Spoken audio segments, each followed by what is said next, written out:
Okay, so we're going to start here after we've pre-appended the stories HTML box to, after we've pre-appended the stories HTML box to stories div.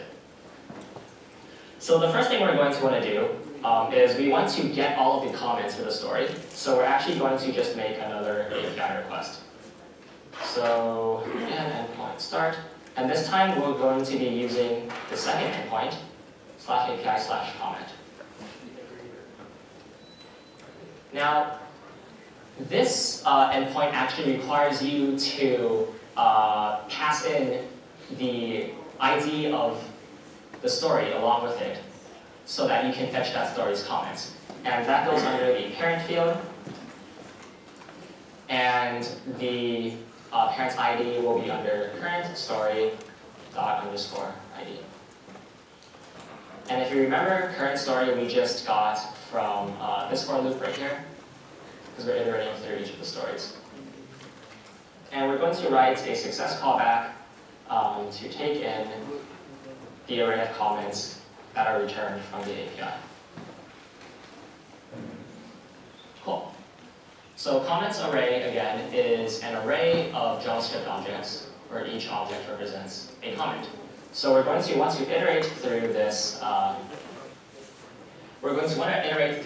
Array. For a for loop, we're going to want to use a different variable, j, so that we don't overwrite the previous one, I.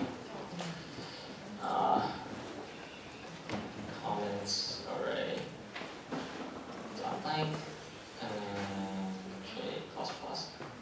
Also, feel free to shout out at me if you notice any typos. Cool. And again, we're going to keep track of the current comment, so that'll just be comments array for j. And finally, we're going to create a HTML box for the current comment, and that'll be through a call to comment DOM object.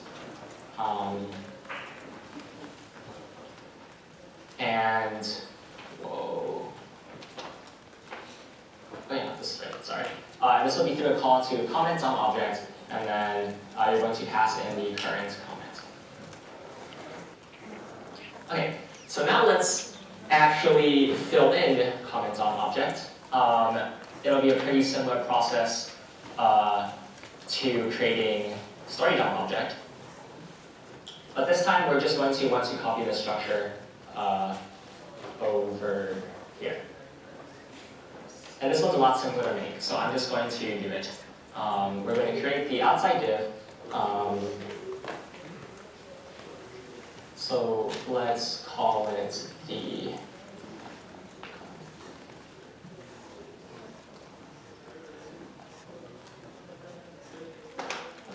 let's create a comment div. So const comment div equals document create element.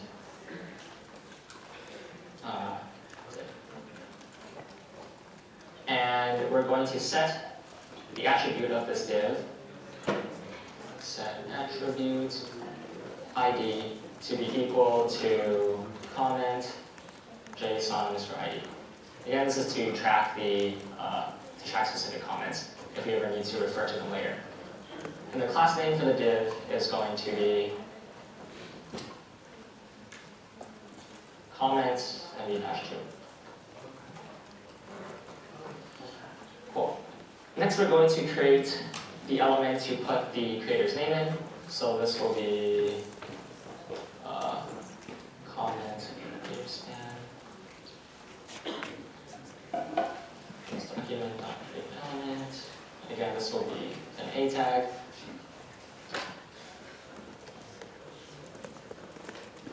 Its class name will be equal to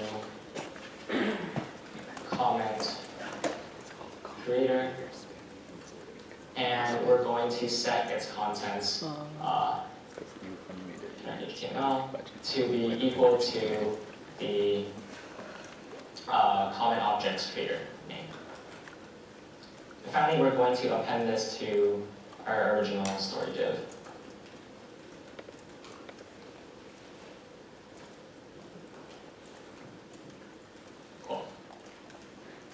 lastly, we're going to create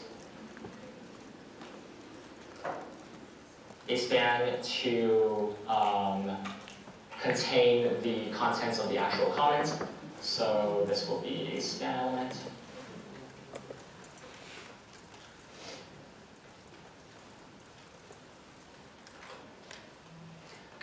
Its class name will be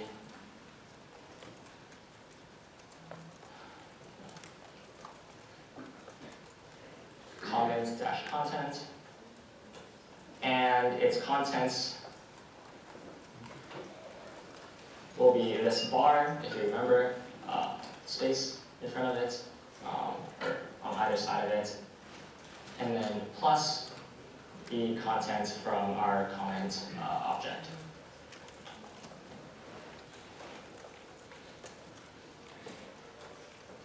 And we're also going to append this to the original comment div.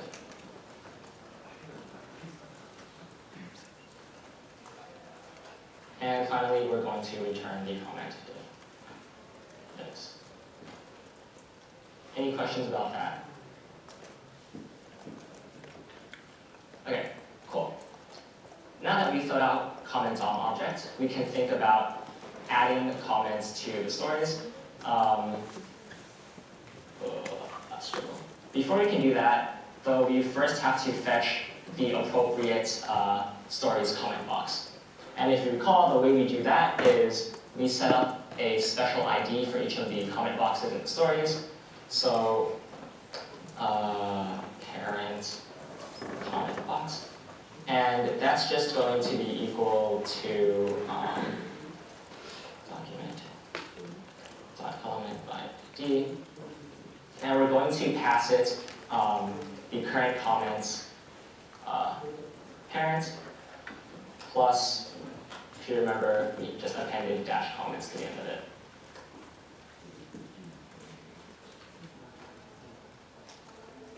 And finally, we're going to append the current comments HTML box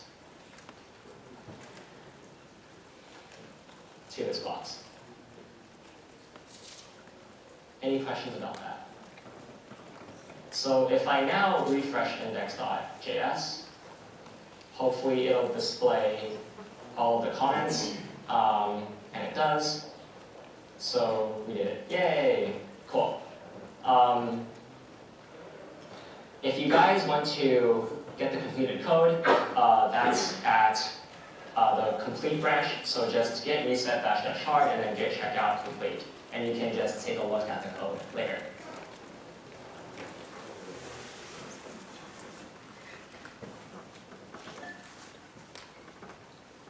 Okay. Yeah.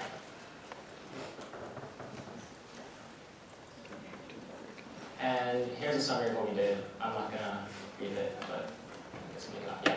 And why did you put the dash comment after the parentheses? Because, so when we were making the HTML box for all the stories, we wanted to create a box in that to refer to later when we wanted to add comments to it. So in order to go back and retrieve that box, we just gave it a unique ID that we could refer back to later. So that unique ID was just the ID of the story and then dash comments. Okay, cool. So that was workshop 1.